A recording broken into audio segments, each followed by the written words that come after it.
Hey, social studies team. I just wanted to share how I create my announcements in case you would like to do something similar. It's funny because when I first started with Michigan Virtual, my announcements were very different from what I do now. So this was even first semester. You can see that my weekly announcements are mostly text, and I added some links in. I have lots of resources for psychology because I've been teaching it so long. So I add in all kinds of links, and that's pretty much it. Sometimes I would do some fun lettering with cooltext.com, but mostly text based.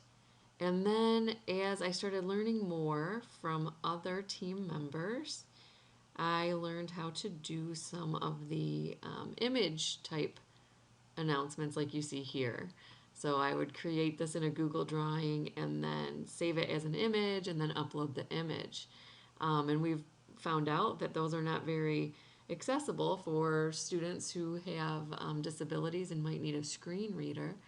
So I've tried to think of other ways I could do them. So these look a lot prettier, but maybe not as great for other purposes. I still would add in my links down below. So what I've learned from other instructors, so great to be a part of a team where we get to learn so much from each other, is a new way to do announcements, and that's what I wanted to share with you. A lot of people asked about this at Spring Synergy, and a lot of other departments were talking about this strategy as well because we learned it from Andrew Spees and Aaron Taylor in an iEducator webinar. So if you would like to do something more like this is what I do now. I create my announcements in a Google slide, and these links are all live and clickable, and it seems that screen readers do a better job at reading these live versions versus a static image in your announcements. So my students can click through, you can embed videos, you can click right on the links and they will open up for students. So it's all right there in your weekly announcements and they can click through week to week. So in order to do that, what you need to do is have a Google slide started in your Google Drive. So you'll see this is my psychology folder.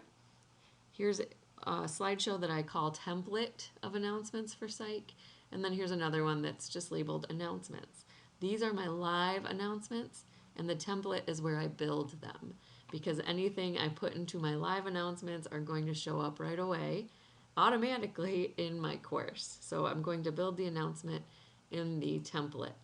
And I build them like I would any announcement. You can add pictures, you can add text, you always have your pacing guide in there.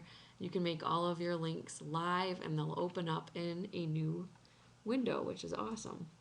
You can also add images into your Google slide or videos into your Google slide, and they'll play right from the announcement as well. So these offer a lot more options for your students. So I build them here, and then what I do is just copy the slide that I have built and paste it straight into my announcement. Whoops, sorry about that. So I would just paste it right here at the top, and then sometimes I have to, move them around and reorder it. In the live announcement file, you want to have your current week as announcement number 1 all the time. So next week when I build in my template announcement and then copy it and paste it, I want to make sure that next week's announcement is on top, and then they go in order backwards from there. Okay, so that just makes your most current announcement the one that is seen in your course.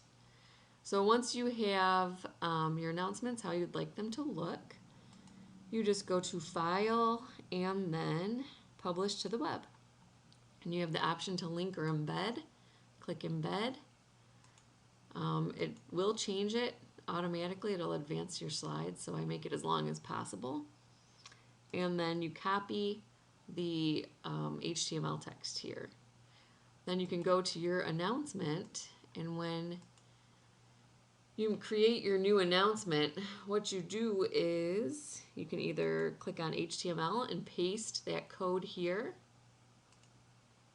or you can insert it here in the embedded media. Either way, it works the same, and they show up in this box that you see there. Okay, I do add underneath of mine another way for students to view the announcement. And that's because a lot of times when they get the copy sent by email, it won't show a picture here, but then if they click the link, it still will open up for them as a shared Google slide.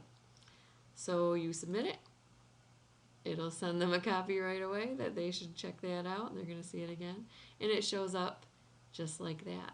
Now, any changes I make in my announcement file, it'll change it right away here in the course as well. Even though that's true, I still do every week go in and edit it so that it will send them a copy of the most current announcement. All I do is go in just like you saw and click edit, and there it is. And then just click submit again, and that way they get an emailed copy of it. Hopefully they look at those. But that is how to make your announcements live. And you can do that from any Google, a Google Drawing, a Google Doc. You can do it from a Google Sheet. And I just like to do mine here in the slideshows. So the other benefit is that then those are there for me next semester and I can adjust things as needed. But I have all of these great links and resources readily available for my students. So if that's something you're interested in doing and you have any other questions, feel free to contact me. Like I said, this is not something I just created. It's something that has evolved over time for me. So really pretty cool. Talk to you later.